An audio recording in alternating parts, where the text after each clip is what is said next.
അർജുനും ജാസ്മിനും അപ്പൊ സംസാരിക്കുന്നുണ്ടായിരുന്നു. അവരപ്പൊ എവിഷിന്റെ കാര്യമൊക്കെ ആയിട്ട് പറയുന്നത്. അവര് ഭയങ്കര തമാശയായിട്ടൊക്കെയാണ് സംസാരിക്കുന്നത്. അപ്പൊ ജാസ്മിൻ പറയാണ്, ഞാനും സിജോയും സായിയും ശ്രീതും എവിറ്റായി പോയി, നീ ഇവിടെ നിൽക്കുന്നുണ്ട്, പിന്നെ നിനക്ക് കൂട്ടിന് ഋഷിയും അൻസിബയും നന്ദനയും ഒക്കെയാണുള്ളത്, അഭിഷേകും എന്നൊക്കെ പറയും. അപ്പൊ അർജുൻ പറയും, എന്റെ പൊന്നു ഈ നന്ദനോടൊക്കെ ഞാൻ എന്ത് പറയാനാണ്, എനിക്ക് എന്താ മിണ്ടണ്ടേന്ന് പോലും അറിയില്ല എന്നൊക്കെ അർജുൻ പറയും. അങ്ങനെയൊന്നും ഒരിക്കലും സംഭവിക്കില്ല എന്നപ്പോ അർജുൻ പറയുന്നുണ്ട്. ഇല്ല, അങ്ങനെ സംഭവിച്ചു എന്ന് വിചാരിക്കും. അപ്പൊ നീ എന്നാ ചെയ്യണേന്നൊക്കെയാണ് അപ്പൊ ജാസ്മിൻ അർജുനോട് ചോദിക്കുന്നത്. അർജുൻ പറയണ്ടേ, ശ്രീതു ഒക്കെ എവിറ്റ് ആയിക്കുമ്പോ എനിക്ക് എങ്ങനെയായിരിക്കും ഫീലിംഗ് എന്ന് അറിയില്ല, നീ എന്തായാലും മെന്റലി ഡൗൺ ആവുന്നൊക്കെ അപ്പൊ ജാസ്മിൻ പറയുന്നുണ്ട് അർജുനോട്. നിനക്ക് കരയണം എന്നൊക്കെ തോന്നിയാൽ നീ അങ്ങ് കരഞ്ഞോളണം എന്നൊക്കെ അപ്പൊ ജാസ്മിൻ പറയുന്നുണ്ട് അർജുനോട്. നിനക്ക് പോയി കഴിയുമ്പോൾ ഭയങ്കര വെപ്രാളായിരിക്കും. അപ്പൊ ഗബ്രി പോയി കഴിഞ്ഞപ്പോൾ ജാസ്മിന്റെ കാര്യമൊക്കെയാണ് ജാസ്മിൻ പറയുന്നത്. ഭയങ്കര വെപ്രാളായിരിക്കും. പിന്നെ ഫുഡൊക്കെ എടുത്ത് കഴിക്കാനിരിക്കുമ്പോൾ നമുക്ക് അങ്ങനെ കഴിക്കാനൊന്നും തോന്നുന്നില്ല, അടുത്ത അപ്പുറം ഇരുന്ന് കൗണ്ടർ പറഞ്ഞതല്ല നമ്മൾ ഓർക്കും, ഈ മൊമെന്റ്സ് അല്ലെന്ന് ഇങ്ങനെ ഓർത്തുകൊണ്ടിരിക്കുന്നൊക്കെ ഇപ്പൊ അർജുനോട് ജാസ്മിൻ പറയും. അതല്ലെങ്കിൽ ഞാൻ പുറത്തു പോയാലും മൊമെന്റ്സ് ഒക്കെ ഇങ്ങനെ ഓർക്കുന്നൊക്കെ പറയും. അപ്പൊ അത് കഴിഞ്ഞപ്പോൾ അർജുൻ പറയും, ചിലപ്പോൾ നടക്കണ എങ്ങനെയല്ലായിരിക്കും, ഞാൻ പുറത്ത് പോകും, എന്നിട്ട് ശ്രീതു ഇവിടെ നിൽക്കും. അപ്പൊ ജാസ്മിൻ പറയാം, എന്നിട്ട് ശ്രീതു ഇവിടെ നിന്നിട്ട് നന്നായിട്ട് ഫുഡൊക്കെ കഴിച്ച് എൻജോയ് ചെയ്ത് ഇതിക്കടെ കളിച്ചിരിച്ച് നടക്കണത് നീ കാണും. അങ്ങനെ ഇവര് എവിഷന്റെ കാര്യങ്ങളൊക്കെ പറഞ്ഞ് തമാശ പറഞ്ഞുകൊണ്ടിരിക്കുകയാണ്. അത് കഴിഞ്ഞിട്ട് പിന്നെ ജാസ്മിൻ പറയുവാണ്,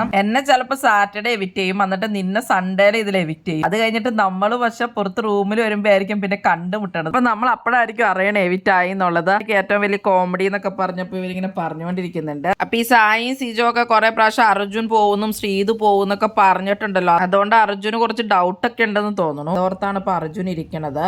അർജുൻ പോവോ അല്ലെങ്കിൽ ശ്രീതു പോവോ എന്നൊക്കെ ഉള്ള ഒരു ഇതില്. അർജുൻ ജാസ്മിൻ ഫ്രണ്ട്ഷിപ്പ് നിങ്ങൾക്ക് ഇഷ്ടമാണോ?